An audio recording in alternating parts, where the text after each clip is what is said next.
Juste pour dire que la team pain au chocolat ne vaincra pas. La team chocolatine, n'est-ce pas Jean-Jacques Bolzan, combattra jusqu'au bout pour s'imposer.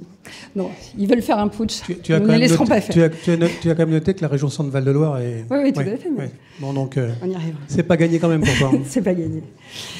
Chères toutes et tous, chers amis radicaux, cher Pierre, le 9 décembre 2017, rappelez-vous, nous faisions sens à l'avenir de la famille radicale en décidant de réunifier ce qui avait été rendu épars et en actant la création de notre mouvement que nous assumons, social et libéral à la fois. Il ne nous restait plus qu'à lui donner corps, ce qui était loin d'être le plus simple. Ce défi, vous l'avez relevé, fédération par fédération, grâce à l'engagement qui est le vôtre, vous, les forces vives du radicalisme, et grâce à l'engagement de tous nos collaborateurs du parti, notre équipe. Je voudrais une nouvelle fois les remercier, tant pour leur implication personnelle que pour leur appui inconditionnel dans la bataille des idées que nous menons, et je souhaite que nous les félicitions par vos applaudissements une nouvelle fois.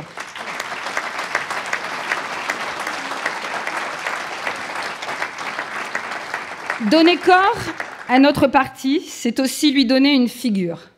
Le doter d'une présidence à même d'impulser une ligne forte et assumer les décisions que nous prenons collectivement.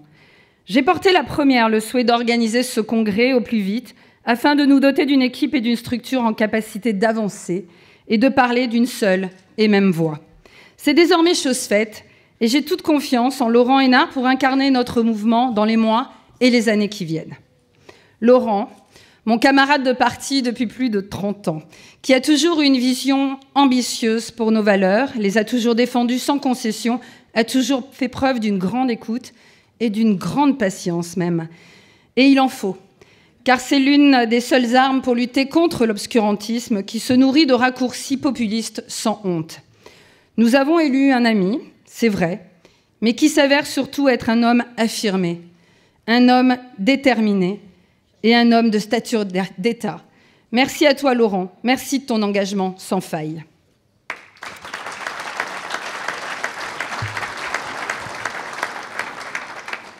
Donner corps à notre parti, c'est surtout le faire vivre dans la durée, à la fois par des idées progressistes qui émergent d'un débat permanent au sein de notre atelier, mais aussi par l'intermédiaire des scrutins au fur et à mesure des échéances électorales. Nous sommes un parti politique au sens noble du terme. Un parti capable de parler à tout le monde et capable de parler avec tout le monde. Cette capacité à parler avec tout le monde, nous la devons à notre ancrage historique et philosophique local, à notre devoir toujours renouvelé de proximité. Au moment où certains redécouvrent subitement la vertu des territoires et des élus locaux, nous avons plus que jamais une identité à défendre.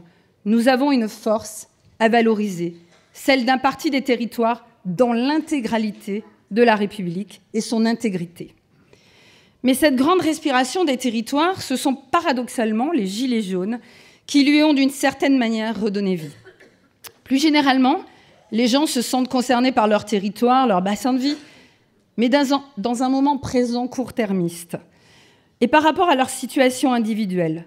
La problématique de cette approche, c'est qu'elle demande aux politiques d'être comptables des situations personnelles de chacun des citoyens de notre grand pays, alors que nous, élus, sommes et devons rester comptables de l'intérêt général, et dans un long terme, car comme le disait Thiers, gouverner, c'est prévoir. Cette philosophie présentiste, qui nous renvoie aux désirs immédiats d'adultes rois et aux frustrations en temps réel d'un citoyen consommateur, met rudement à l'épreuve l'action publique, remet en cause l'organisation de notre société et des responsabilités de chacun. Elle est instrumentalisée et encouragée par des partis et des mouvements qui sont prêts à tout pour prendre le pouvoir.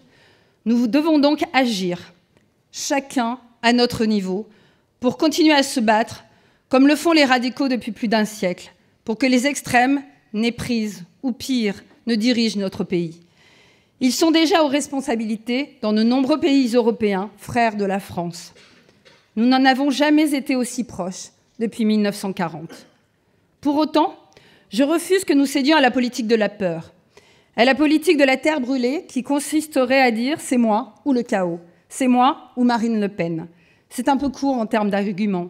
Ce pays, nous devons le reconquérir tous ensemble, par le cœur, par les tripes et par les territoires qui l'animent et qui l'innervent. Faisons confiance à nos collectivités, libérons les initiatives locales. Merci. Il paraît quand on est une fille, c'est toujours plus difficile de se faire applaudir. C'est vrai. Merci.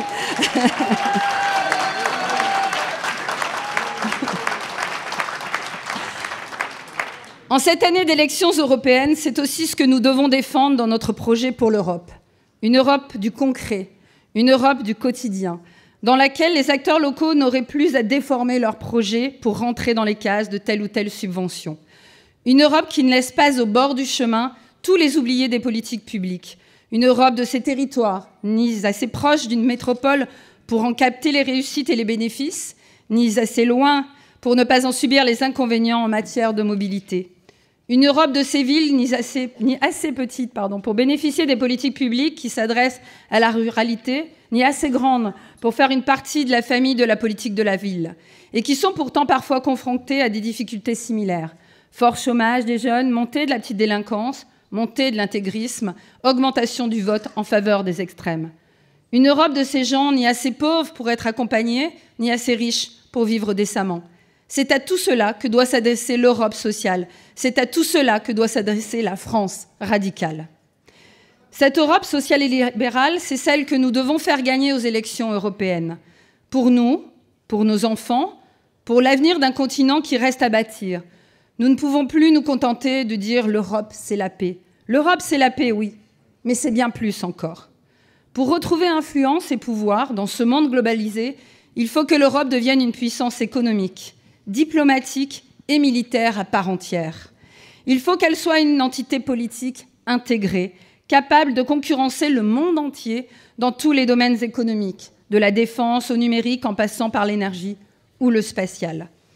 Mais si l'on accroît les responsabilités de l'Europe, il est nécessaire qu'elle travaille différemment.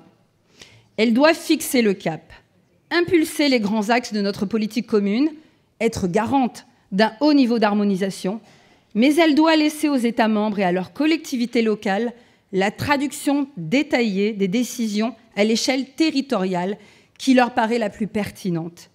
Donner des responsabilités aux collectivités locales, c'est donner du pouvoir à nos concitoyens qui connaissent et ont prise sur ces structures plus proches d'eux, plus proches de leur quotidien, plus proches des réalités. Parce que l'Europe n'est jamais plus belle que lorsqu'elle est populaire, parce que la France n'est jamais si grande que quand elle est généreuse, parce que les radicaux ne sont jamais plus justes que lorsqu'ils sont unis, alors nous pouvons dire ensemble « Vive la République, vive la France, vive l'Europe sociale ».